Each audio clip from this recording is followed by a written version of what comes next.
سلام سلام. واش سبق لكم كليتوا الحوت في المطاعم الفاخره وتقام عليكم غالي؟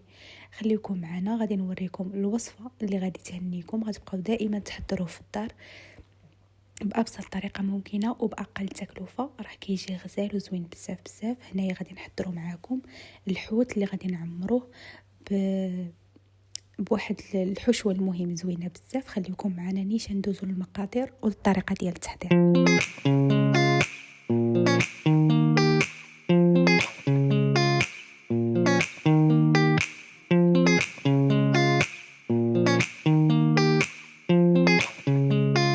فبالنسبه لينا حنايا استعملنا جوج ديال الحوتات من نوع ديال الدوراده، كيف ما كتشوفوا راه مغسولين مزيان.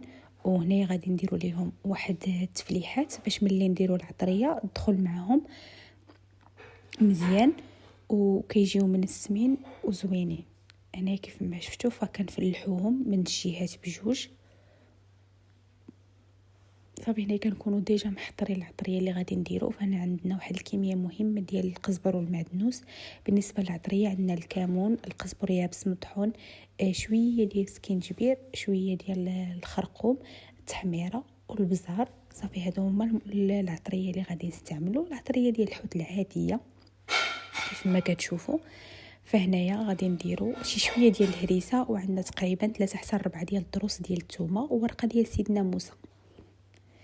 غادي نضيفوهم على ديك التوابل اللي درنا في الاول، وغادي نضيفو صوص صوجا. فالصوص صوجا حنا ما كثرناش منها بزاف، كيف ما غادي تشوفوا تقريبا كديروا جهد ديال معلقه كبيره.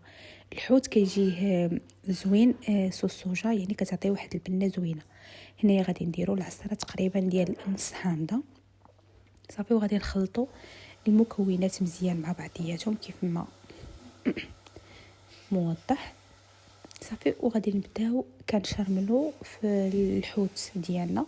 بالنسبه لينا حنا استعملنا هاد الحوت هذا. تقدروا تستعملوا اي نوعيه ديال الحوت كتفضلوها نتوما، اولا اي حوت متوفر عندكم. هنايا راه دخلنا الشرموله حتى لداخل ديال الحوته باش كتنسم الحوته كامله وما كيبقاش فيها شي جوايه ما فيهمش ما واصلهمش هاد التشرميله عادي ديال الحوت.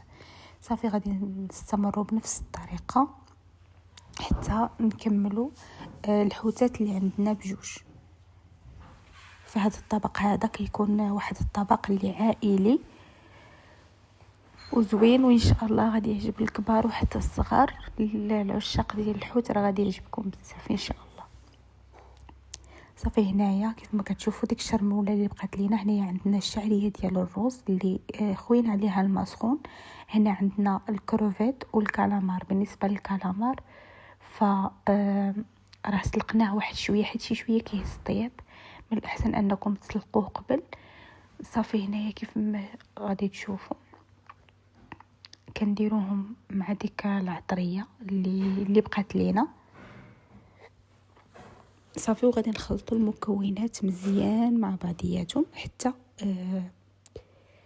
يتجانسوا المكونات ويتخلطوا مع بعضياتهم. غادي نستمروا كنحركوا كلشي مع بعضياته باش غادي نعمروا هذوك الحوتات اللي عندنا.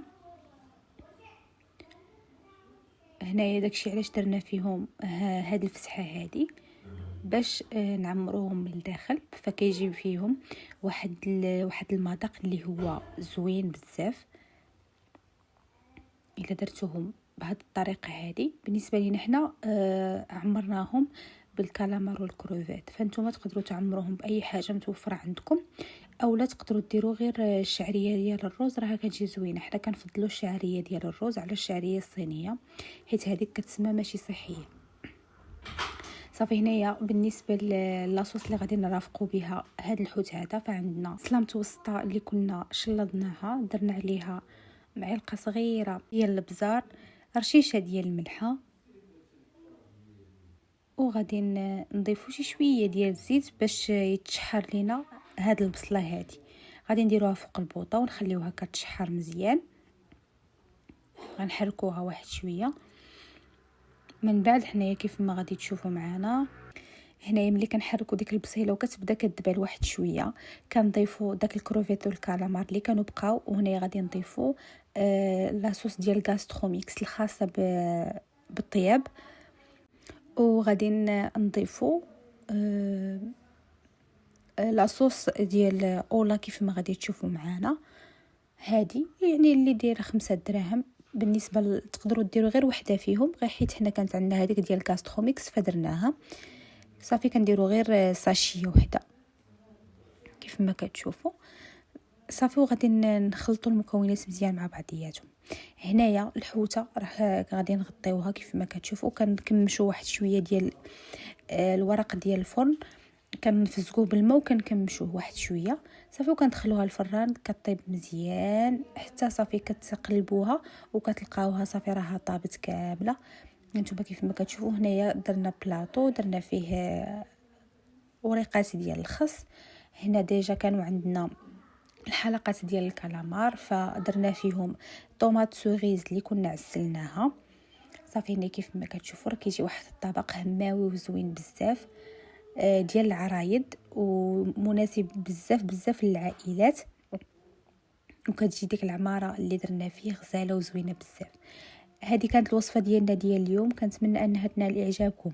الا كنتوا اول مره كتشاهدوا القناه ما تنساوش تشتركوا فيها وتضغطوا على زر الجرس وما تنساوناش باللايك ديالكم. والا جربتوا الوصفه خليوا لنا التعاليق ديالكم والاراء ديالكم. مرحبا بكم وبصحه وراحه، ونتلاقاو في فيديو جديد وفي وصفات جديده.